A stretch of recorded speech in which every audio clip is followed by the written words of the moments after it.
Hey, what's up guys? We're back again with the evolved skeletons in Clash Royale. After you cycle 3 sets of normal skeletons, you unlock the evolution for the 4th. When you drop evolved skeletons, 4 spawn instead of 3, and each time they attack, they spawn another skeleton, which can feel like an endless graveyard swarming your opponent for just 1 elixir. So the deck that we're using today has a fast cycle with wall breakers to bait out all of the opponent's counters so they can't crush our skeletons. And when our opponent's cheap and effective answers are out of cycle, and we're tanking for our evolved skeletons with our Miner or a Valkyrie, our evolved empire of endless skeleton swarm will overload all of our opponents. But my favorite aspect is using them on offense, getting them to tower, and watch as the opponent's princess tower just can't finish them off. They multiply faster than they get destroyed, allowing you to take an entire tower for just 1 elixir, along with the ridiculous potential of 3 crowding opponents too. The rank 80 and 97 player in the world are both running this stack. And if you find yourself struggling into evolved Royal Giants or Lava Hounds, run Inferno Tower instead of Bomb Tower. It's time to spawn into some games, multiply our wins, and assert dominance with our evolved skeleton spam. Lots of love to everyone that's using Creator Code SirTag to make all the daily videos possible. Alright, so jump into the game against Pink. First things first, we're gonna go and split our wall breakers and divide our opponent's attention. So he's already saying wow. It's almost as if he's like, I'm not expecting wall breakers, I'm expecting Royal Giant 24/7. And to be real with you guys, everyone is running RG because the evolution, and Firecracker is beyond broken too. So when the skeletons creep up on opponents, they're not going to be suspecting it. So I'm going to go in for a Magic Archer here, lock onto that, and I expect him to go for a Fisherman, so let's make a prediction on the Fisherman and go for a Valkyrie. So he would have pulled the Valkyrie instead. Oh my gosh, wait, whoa. Did you guys see that? The Valkyrie went in front of the Phoenix, giving us an opportunity to go in for another tornado with the Magic Archer. Already insane value, and it's not even stopping anytime soon. He locked onto the tower for preposterous damage. And then the Magic Archer's like, Jake, you said preposterous? Let's give you even some more love. That's awesome. All right, we're in a Miner here just in case he goes in for a log or something. I'd rather not eat any damage if I can avoid it.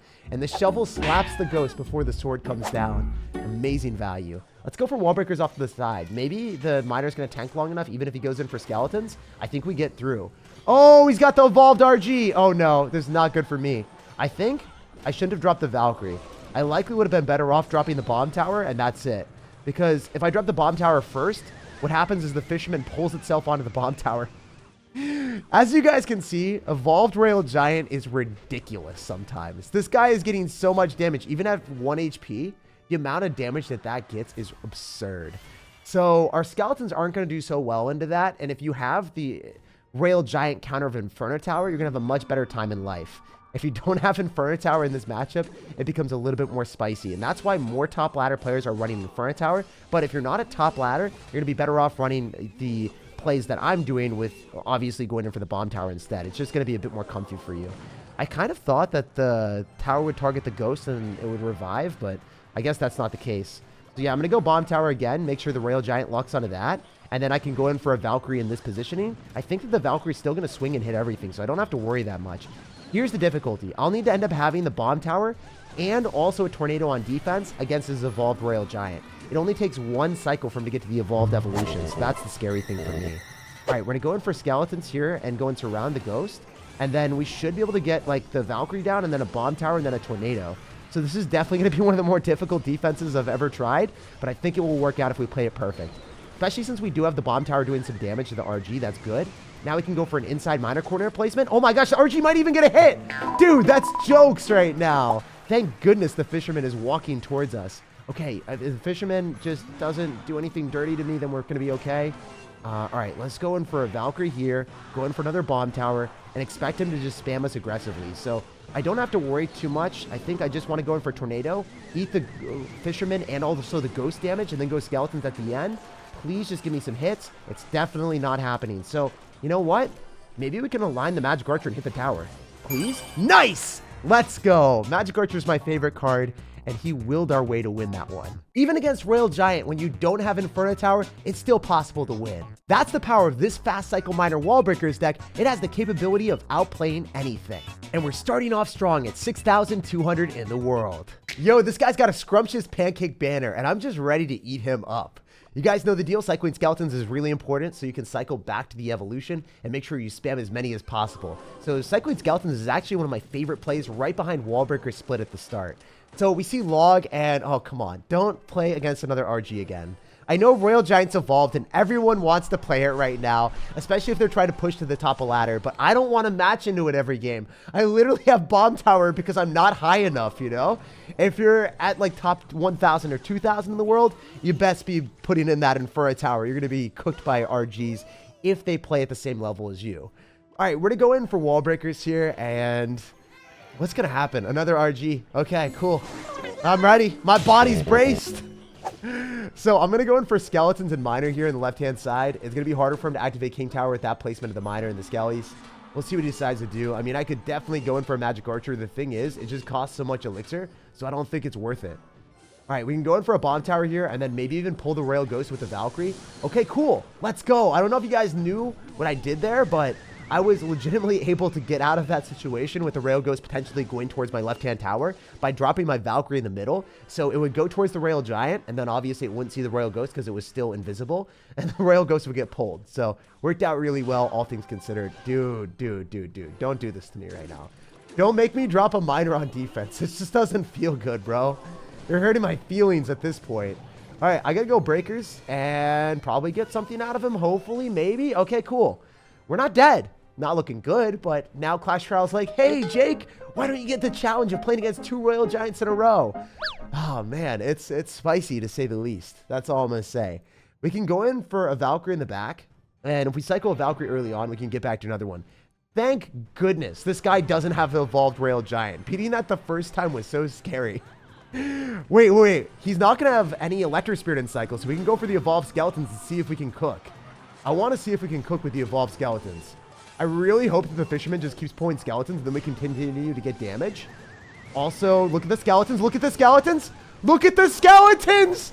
Oh my goodness. It's a win condition for 1 elixir. It literally shook him. And it's still going. It's still going, guys. It might 3-crown him. I want the skeletons to 3-crown him right now. This is what Royal Giant players deserve at this point. Please, let it happen. People are saying that skeletons for 1 elixir isn't OP. Look at this game. Understand what is happening here. Look at what is happening. I just ended him with 1 elixir. That's all it takes. You get 1 good cycle where the Electro Spirit's out of cycle, and they can't touch your skeletons. It erodes everything, and it completely thrives in chaos. And this is the game that I love. Running cards that are cards that most people aren't expecting. Everyone's like, where's the Royal Giant? Where's the Firecracker? Nah, dude, you should be asking where the skeletons are. Because if you don't give them enough respect, you're gonna end up as a skeleton. After that spontaneous skeleton surprise that ended in our opponent's demise, we're at 4,700 in the world. All right, it looks like we're probably playing against a pirate, Whitebeard. That has to be a pirate name, right? So I'm going to go in for a miner here, and we'll see if we can dig some treasure on his tower. I want to get some damage. He already cycled the Phoenix, so it's less likely for him to respond with anything else. Ooh, yo. What if I activate King Tower with that Phoenix? Because that Phoenix is in a precarious placement, man. So I definitely can activate King Tower. I just don't know if it's going to be worth it. So I'm going to go in for the Magic Archer here. I'm going to preoccupy him, and then I'm going to go in for the Tornado. I think I have to eat 1 Phoenix hit for that to work. Because I've tried to do it with no damage before, and then I wasn't able to activate King Tower against the Phoenix, and I missed it. So you guys let me know down below in the comment section. Do you have to eat 1 Phoenix hit like I did?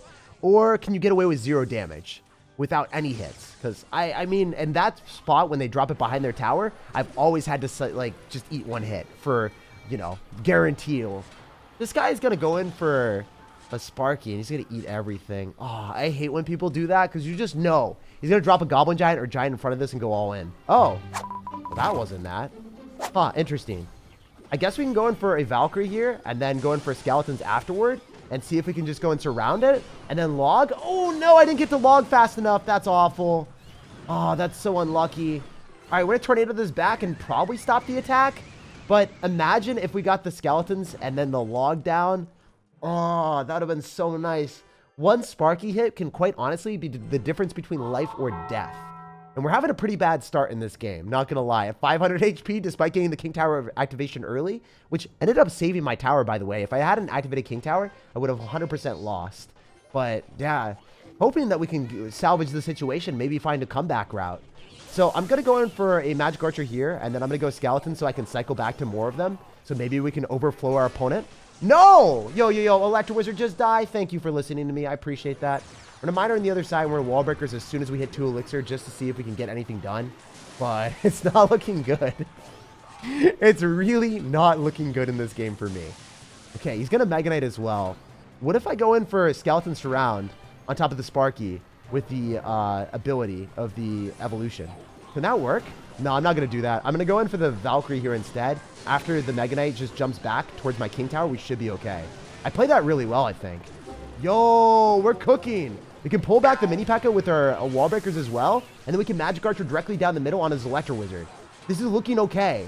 This is not the worst thing in the world, especially since we end up having Tornado. Nope, not good enough. I was hoping that we would get a bit more than that. All right, we got to go in for a Valkyrie on defense, but Valkyrie is not enough to kill E-Barbs. If you guys didn't know, you got to drop more than that. We're going to miner, and then I think we can go wall breakers to go and pull everything if we need to. Yeah, it looks like I do need to. If we don't go for wall breakers here, we could get cooked. I'm going to try to just go in for the wall breakers, and then we take the tower. Whoa! We won!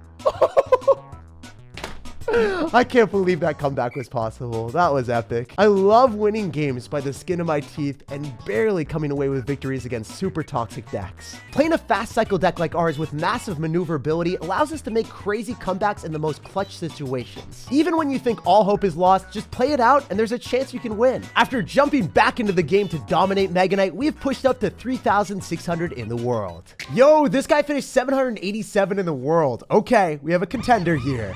Gotta focus up, try our hardest, and make sure that we persevere with our wall breakers. Definitely gonna be a good matchup for us because we're playing against someone with Hog Rider when we got Bomb Tower and Tornado. So finally, we're not playing against Clash of Royal Giant anymore. Clash Royale, you're really stepping up your game. So I'm gonna go in for a Valkyrie in the back, and we'll see what this top ladder player has in store for us. He might go in for a Firecracker. He could also go for a Magic Archer, depending if he's feeling frisky. Or he might end up having 2.6 Hog Rider, which is one of the most detested decks in Clash Royale. Or, I mean, if you've been playing it for forever, you might like it a lot. It's one or the other. It's not like a deck that's really in the middle for people. It's like, I love this thing and I will play it forever, or I can't wait to get this deck out of Clash Royale and ban it forever. Anyway, I'm going to go in for a log here. I don't want him to get any value with the Hog Rider, so we will go in for a nice, easy King Tower activation. And then, wait, I activated it twice. I'm stupid. Not another King Tower activation, but it was in the place of the King Tower activation.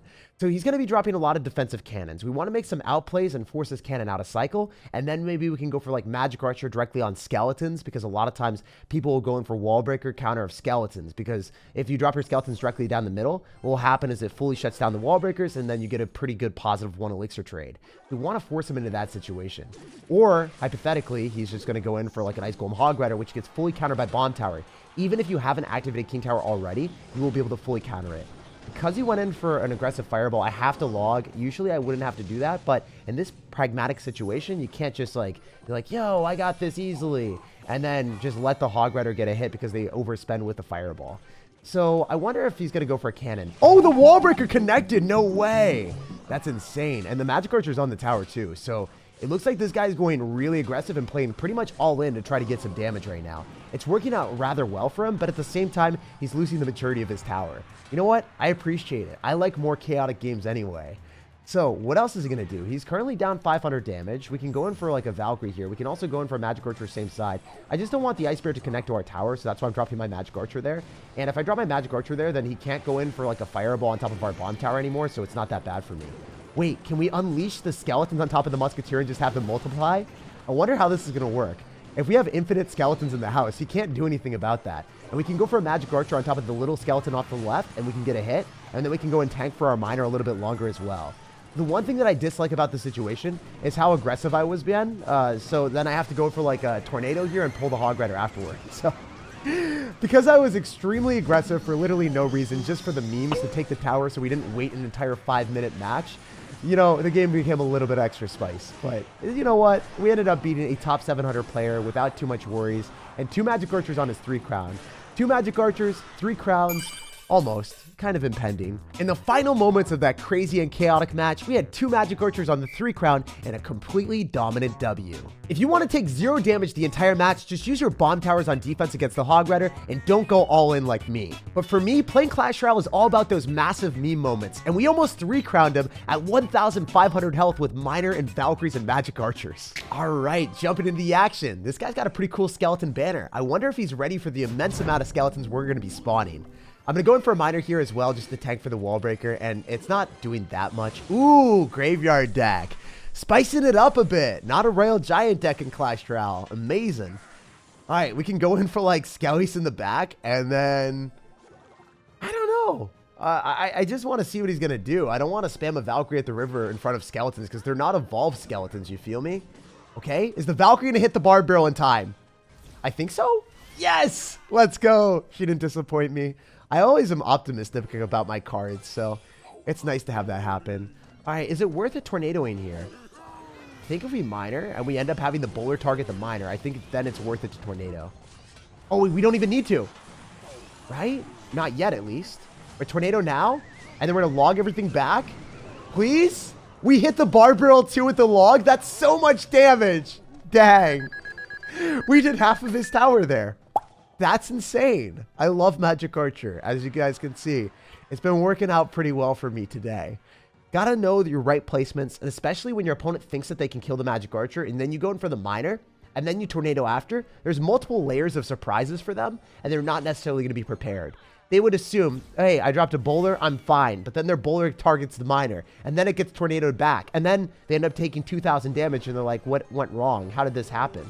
All right, we're going to go and use this, and we're going to do the exact same strategy that we did last time, but this time he's going to tornado, and he's not going to let it happen. Oh, it's still happening! I love this game. It gives me an immense amount of enjoyment to watch the bowler miss and hit the Valkyrie, but not hit my tower, and not also hit my Magic Archer. Like, usually bowlers, by right now in the game, they would be hitting my tower and hurting me.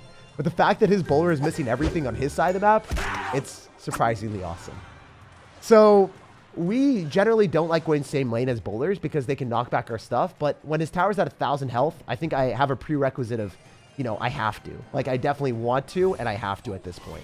We're going to be spamming more miners since that's going to be the best way of getting damage on his tower, guaranteed. We're going to log on top of his Ice Wizard so the Ice Wizard dies as well. I bet you when he goes in for a graveyard, we can start to go in for evolved skeletons on it and see how that works. We can also go for a Valkyrie directly on top of his bowler. So I want to see if he is able to finish off these evolved skeletons. How many skeletons can I get? Yeah, he's going to go use his bowler. He's going to use the tornado. We've got the bomb tower and other stuff helping out. We're going to log here and then... Wait, I shouldn't have logged. I think I would have been able to hit the barbarians. Hard to say guaranteed, but I think it would have worked out. We're up so much elixir. I don't even know what his elixir count is, but it's very low compared to mine. So we can go in for a miner here. We can use the tornado combined with the Magic Archer potentially, and then see if we can cook. The Magic Archer is going to be able to lock onto the bowler and hit the tower for at least a couple hits. Yo, we are cooking today, and we are eating up delicious bowlers. Wow, you know, I don't think rocks taste very good, but that's what my Magic Archer's having for dinner. And in the end, we're the winner. Like, subscribe for more daily videos, and have an amazing rest of your day.